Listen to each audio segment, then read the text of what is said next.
दोस्तों आज हम बात करेंगे उन लीजेंड्स की जिन्होंने पूरी दुनिया को हंसाया, जिनको टीवी पर देख देख कर हम खूब हंसे, लेकिन जिन लोगों ने आपको हंसाया वो खुद अपनी जिंदगी में कितना रोए वो आपको आज पता चलेगा। आप ही में से ऐसे कई सारे लोग होंगे जो कि बहुत हंसते होंगे, लोगों को भी बहुत हंसाते होंगे, लेकिन अंदर ही अंदर खुद टूटे हुए होंगे, अंदर ही अंदर खुद रो रहे होंगे। अगर ऐसा है तो ये वीडियो आपके लिए है। सबसे पहले हम बात करेंगे उस इंसान की जिसके घर की छत इतनी टपकती थी कि बारिश के आते ही उन्हें ऊंची जगह पर जाकर खड़े होना पड़ता था, जिसने अपने बुरे वक्त में एक्टरों की आवाज़ निकालकर पेन बेचे, जो सिर्फ 7th क्लास तक पढ़ा है, जिन्होंने 18 की उम्र में हिंदुस्तान यूनिलीवर कंपनी में काम किया और कंपनी के स्टाफ को मिमिक्री शो करके हंसाया करते थे। मैं बात कर रहा हूँ जॉन राव की, जिसे आज पूरी दुनिया जॉनी लीवर के नाम से जानती है, और आज की डेट में जॉनी लीवर की नेटवर्थ है $30 मिलियन।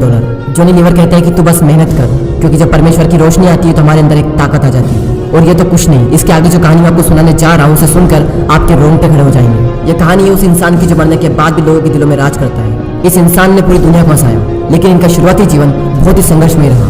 इनके माता पिता स्टेज शो करके पैसे कमाते थे, लेकिन कुछ ही दिनों बाद इस लड़के के पापा इनकी फैमिली को छोड़कर चले गए। अब पूरी फैमिली की रिस्पॉन्सिबिलिटीज उनकी माँ पर आ जाती है। जब ये लड़का 6 साल का था तब एक दिन उनकी माँ स्टेज शो कर रही थी और उसी वक्त उनकी आवाज़ चली गई। वहाँ पर बैठी ऑडियंस बहुत ही गुस्सा होने लगी। तभी उस 6 साल के बच्चे ने आकर अपनी माँ जैसी एक्टिंग की और उनकी आवाज़ निकालकर उस स्टेज शो को पूरा किया। लेकिन दुर्भाग्य ये था कि उस स्टेज शो के बाद उनकी माँ की आवाज़ कभी वापस नहीं आई। और उससे भी बुरा तो तब हुआ जब वो 8 साल के थे, तब उनकी माँ की मेंटल हालत बिगड़ गई, जिसकी वजह से उन्हें मेंटल हॉस्पिटल में भर्ती करना पड़ा। लेकिन इन सबके बावजूद भी ये बंदा परिस्थितियों के आगे झुका नहीं। इन्होंने खुद के स्टेज शो करना शुरू कर दिए और इनका टैलेंट सिर्फ स्टेज तक ही सीमित नहीं था। इनके टैलेंट को पहचानते हुए इन्हें फिल्म इंडस्ट्री में शामिल किया गया और इनकी पहली film I making a living, और इस फिल्म के बाद भी उन्हें कई सारे ऑफर्स आने लगे। और सिर्फ यही नहीं, बल्कि 1914 में इन्होंने खुद की पहली फिल्म डायरेक्ट कर दी जिसका नाम है कॉट इन द रेन। अब तो आप समझ चुके होंगे कि मैं किसकी बात कर रहा हूँ। मैं बात कर रहा हूँ चार्ली चैपलिन की, जो मरने के बाद भी लोगों के दिलों में जिंदा है। और ऐसी ही संघर्ष में कहानी है एक लड़के की जो कि बहुत हकलाता था। अगर उसे किसी को कुछ बात कहनी होती तो वो ठीक से कह नहीं पाता था अपने हकलाने की आदत की वजह से।